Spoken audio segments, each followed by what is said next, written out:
हरे कृष्णा. मित्रांनो, आज आपण भगवद्गीतेमधील पहिला श्लोक अर्जुन विषाद योग याच्याविषयी थोडीशी माहिती घेणार आहे. तत्पूर्वी भगवद्गीतेविषयी जनरल इन्फॉर्मेशन आपण घेऊया. भगवद्गीता ही भगवान श्रीकृष्णाने अर्जुनाला 5,000 वर्ष अगोदर युद्धभूमीवर सांगितले आहे.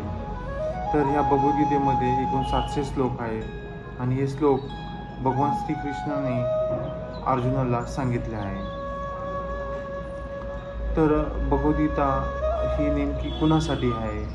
जे कोणी धर्मसंकटात सापडतं अशा अर्जुनासारख्या व्यक्तीसाठी ही भगवद्गीता आहे. तर धर्मसंकटात कोण सापडतं? तर जो सत्याने चालतो असा व्यक्ती नेहमी धर्मसंकटात सापडतो.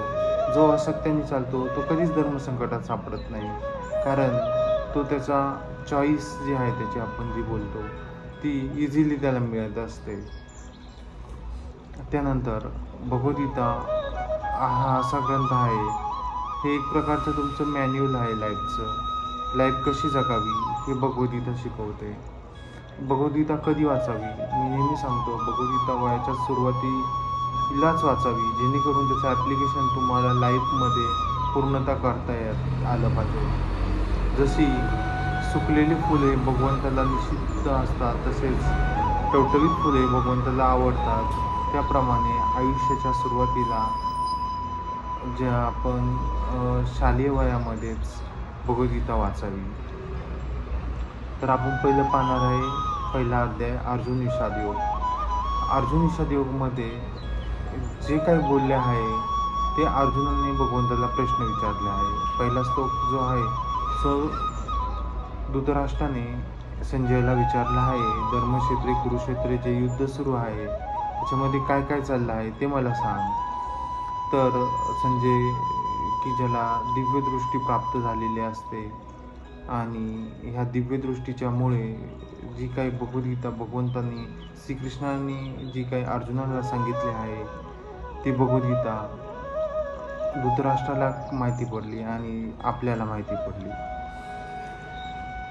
त्यानंतर पहिल्या अध्यायामध्ये अर्जुन विषाद योगमध्ये अर्जुन श्रीकृष्णाला विचारतो की हे काही चाललं आहे, हे काही युद्ध सुरू आहे, युद्ध होणार आहे, याच्यामध्ये मी अतिशय भयभीत आहे. मला हे युद्ध करायचं नाही, कारण की हे युद्ध केल्याने पाप लागेल आणि अशा पापापासून माझ्या जीवनात काय मिळणार आहे मला, म्हणजे युद्ध करून असं पाप कमवून मला काय मिळणार आहे, त्यापेक्षा युद्ध न केलेलं कधीही चांगलं राहील.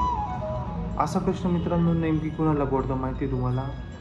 ज्याच्याकडे हृदयामध्ये पवित्रता, शुद्धता, धर्म, संस्कृती अशी गोष्ट असेल तोच पाप पुण्याचा विचार करतो. जो अधर्माने चालतो तो कधीच पाप पुण्याचा विचार करत नाही.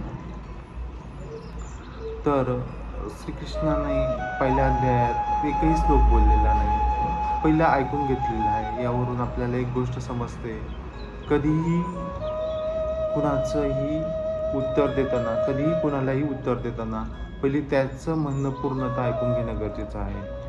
आणि श्रीकृष्णाने त्यांच्या ॲक्शनमधून आपल्याला काही मेसेजेस दिले आहेत, तर ते मेसेजेस अतिशय महत्त्वाचे आहे.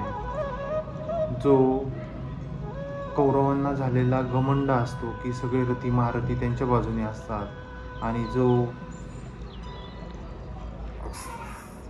पांडवांना झालेला असलेला आत्मविश्वास असतो की श्रीकृष्ण त्यांच्या बाजूने, तर आत्मविश्वास आणि घमंड याच्यामधला फरक याच्यामध्ये सांगितलेला आहे.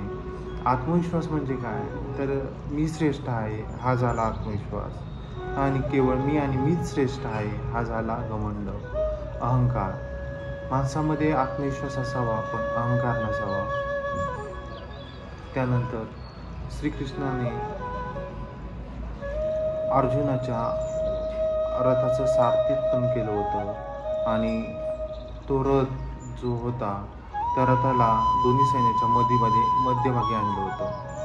मित्रांनो, नेहमी लक्षात ठेवा की जेव्हा कठीण परिस्थिती असते, जेव्हा तुमचा कॉम्पिटिटर तुमच्या विरोधात उभा असतो, तर सर्वात प्रथम कॉम्पिटिटरचे जे काही प्लस पॉईंट मायनस पॉईंट आहेत ते आपण सगळे ओळखले पाहिजे. कॉम्पिटिटर कसा आहे, त्याच्यामध्ये कुठले प्लस पॉईंट आहे, कुठले मायनस पॉईंट आहे, हे आपल्याला नेहमी आपल्या व्यवसायामध्ये बोला किंवा आपल्या लाईफमध्ये बोला उपयोगी पडतात.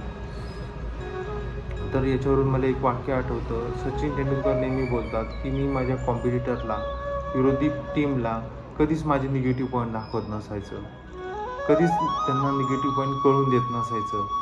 तर हे झालं एक चलाक खेळाडूचं वर्तन, की ज्याच्यामध्ये तुम्ही तुमच्या कॉम्पिटिटरला तुमच्या निगेटिव्ह पॉईंटबद्दल माहिती होऊन देऊ नका आणि तुमचे जे प्लस पॉईंट आहेत त्या प्लस पॉईंटमुळे तुमची पर्सनॅलिटी अशी बनवा की तुमचा जो कॉम्पिटिटर आहे तो तुम्हाला पाहून घाबरला पाहिजे. त्यानंतर एक गोष्ट असते की प्रत्येक जण मोटिवेशन म्हणून काहीतरी ऐकत असतो, वाजवत असतो. तसंच हे युद्ध सुरू होण्यापूर्वी प्रत्येक रथी महारथीने आपले जे शंख आहेत ते वाजवून युद्धाला सुरुवात केली होती. प्रत्येक योद्ध्याचा वेगवेगळा शंख होता, त्यांनी तो फुंकला होता. मित्रांनो, आपण पण आपल्या लाईफमध्ये काहीजण म्युझिक म्हणा, काहीजण देवाचं नामस्मरण बोला, काहीजण त्यांच्या आवडीचा एखादा मूवी बघा, ते पाहून मोटिवेट होतात आणि हे मोटिवेशन लाईफमध्ये खूप जरुरीचं आहे. हे मोटिवेशन जर नसेल तर तुम्ही लाईफमध्ये सक्सेस मिळू शकत नाही. आता सक्सेस बोलण्यापेक्षा तुम्ही समाधान मिळू शकत नाही. Success is depend on others and समाधान इज डिपेंड ऑन यू. तुमच्या स्वतःवर समाधान डिपेंड असतं. त्यानंतर अर्जुन एवढं हे झाल्यानंतर अर्जुन एकदम दुःखी होतो आणि श्रीकृष्णांना प्रश्न विचारतो, असे युद्ध केले तर ह्या युद्धामध्ये जे मारले जाणार आहेत ते आपलेच भाऊबंद आहेत, आपलेच गुरुजन आहे, आपलेच चुलते आहेत, आपलेच आजोबा आहेत आणि अशांना मारून काय सुख मिळणार. श्रीकृष्णाने अर्जुनाचे सर्व प्रश्न ह्या पहिल्या अर्जुन विषाद योगमध्ये ऐकून घेतले आहेत. आता मित्रांनो, लाईफमध्ये पण जेव्हा कुणाचं तुम्हाला ऐकायचं असेल, कुणाला मार्गदर्शन करायचं असेल तर त्याचं पहिलं सर्व म्हणणं तुम्ही ऐकून घेतलं पाहिजे. ते ऐकल्यामुळं तुम्हाला एक आयडिया येऊन जाते की ह्या व्यक्तीला कुठल्या पॉईंटवर जास्त मार्गदर्शन केलं पाहिजे. आणि भगवद्गीतेमध्ये पहिल्या अध्यायामध्ये हा अर्जुन विषाद योग अशा प्रकारे सांगितलेला आहे. हरे कृष्ण.